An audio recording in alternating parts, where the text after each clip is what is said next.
தென்காசி மாவட்டத்தில் காட்டாற்று வெள்ளத்தில் சிக்கிய யானை மெயின் அருவியில் அடித்து வரப்பட்டு உயிரிழந்துள்ளது.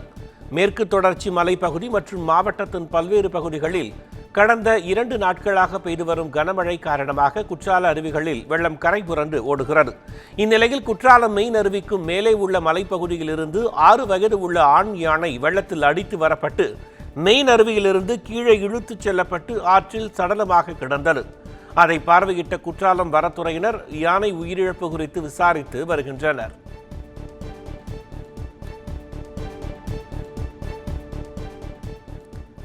கனமழை காரணமாக தூத்துக்குடியில் உப்பளங்கள் வெள்ளத்தில் மூழ்கியுள்ளதால் உப்பு உற்பத்தி பெரிதும் பாதிக்கப்பட்டுள்ளது. இந்தியாவில் குஜராத்திற்கு அடுத்தபடியாக உப்பளம் உற்பத்தியில் தூத்துக்குடி மாவட்டம் உள்ளது. தூத்துக்குடி, ஆறுமுகநேரி, முத்தையாபுரம், முழக்காடு, வெள்ளப்பட்டி, தருவைகுளம், வேம்பார், பழைய காயல் உள்ளிட்ட பகுதிகளில் சுமார் 25,000 ஏக்கர் பரப்பளவில் உப்பு உற்பத்தி செய்யப்படுகிறது.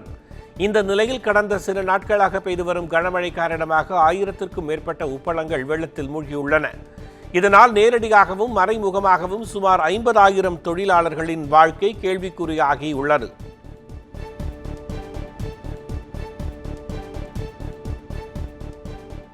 மதுரவாயல் அருகே தரைப்பாலம் வெள்ளத்தில் அடித்துச் செல்லப்பட்ட காரில் இருந்த உரிமையாளரை போலீசார் உயிருடன் மீட்டனர்.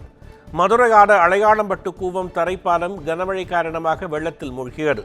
இந்நிலையில் இன்று அதிகாலை முகப்பேரைச் சேர்ந்த சுனில் வர்கீஸ் என்பவர் அவரது சொகுசு காரில் ஆபத்தை உணராமல் தரைப்பாலத்தை கடக்க முயன்றார். அப்போது வெள்ளத்தில் சிக்கிய கார் இழுத்துச் செல்லப்பட்டு அங்கிருந்த தடுப்புகளில் சிக்கிக் கொண்டது. தகவல் அறிந்து வந்த போலீசார் உயிருக்கு போராடிய சூழ்நிலை காரின் கண்ணாடியை உடைத்து மீட்டனர். தொடர்ந்து ஜேசிபி இயந்திரம் உதவியுடன் கயிறு கட்டி காரையும் மீட்டனர்.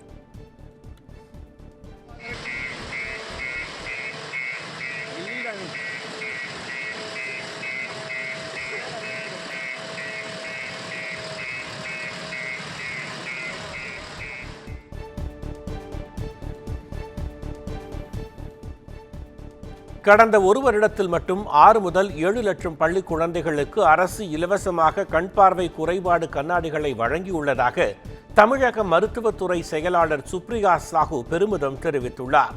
போரூரில் உள்ள தனியார் பல்கலைக்கழகத்தில் மருத்துவ மாணவர்களுக்கான பட்டமளிப்பு விழா நடைபெற்றது. இதில் தமிழக மருத்துவ தலைமை செயலாளர் சுப்ரியா சாஹூ மற்றும் இந்தியாவின் பல்வேறு நகரங்களில் உள்ள பல்துறை மருத்துவ நிபுணர்கள் கலந்து கொண்டு மாணவர்களுக்கு இப்பட்டங்களை வழங்கினர். நிகழ்ச்சியில் பேசிய சுப்ரியா சாஹூ, அனைத்து துணை மருத்துவர்களும் கிராமப்புறங்களில் பணிபுரிந்து வசதியில்லாத ஏழைகளுக்கு சேவை செய்ய வேண்டும் என கேட்டுக்கொண்டார்.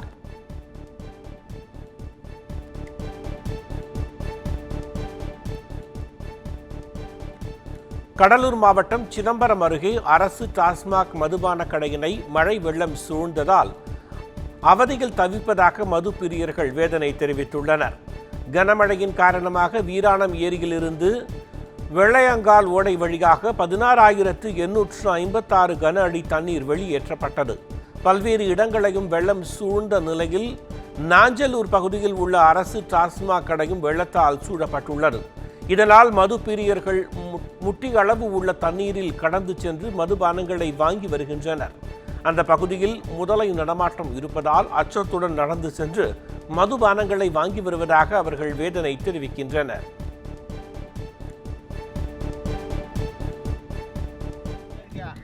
இதில் பாரு எவ்வளோ தூரம் 1 கிலோமீட்டர் கிட்டத்தட்ட தண்ணியில் நடந்து வர வேண்டியிருக்கு. முதல்ல வேற பயமாக இருக்குது. முதல்ல வந்து பட்டு கிடக்கு.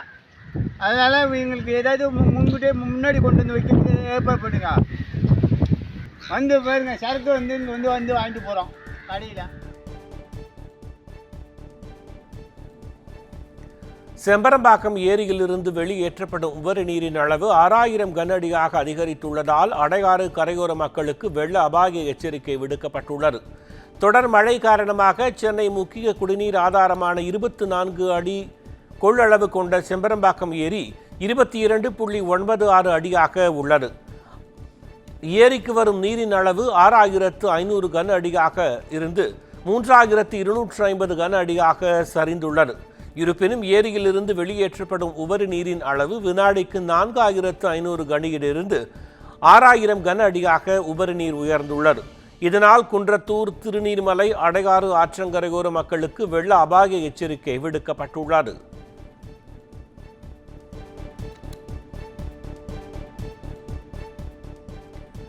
புழல் ஏரியிலிருந்து உபரி நீர் திறப்பு 1000 கன அடியாக அதிகரித்துள்ளதால் கரையோர மக்களுக்கு 2ஆம் கட்ட வெள்ள அபாய எச்சரிக்கை விடுக்கப்பட்டுள்ளது. திருவள்ளூர் மாவட்டம் பொன்னேரியில் உள்ள புழல் ஏரியானது சென்னைக்கு குடிநீர் வழங்கும் முக்கிய நீர் ஆதாரங்களில் ஒன்றாக உள்ளது. ஏரியின் நீர்பிடிப்பு பகுதிகளில் பெய்த கனமழை காரணமாக நீர்வரத்து தொடர்ச்சியாக உயர்ந்து வருவதால் நேற்று முதற்கட்டமாக 500 கன அடி உபரி நீர் வெளியேற்றப்பட்டது.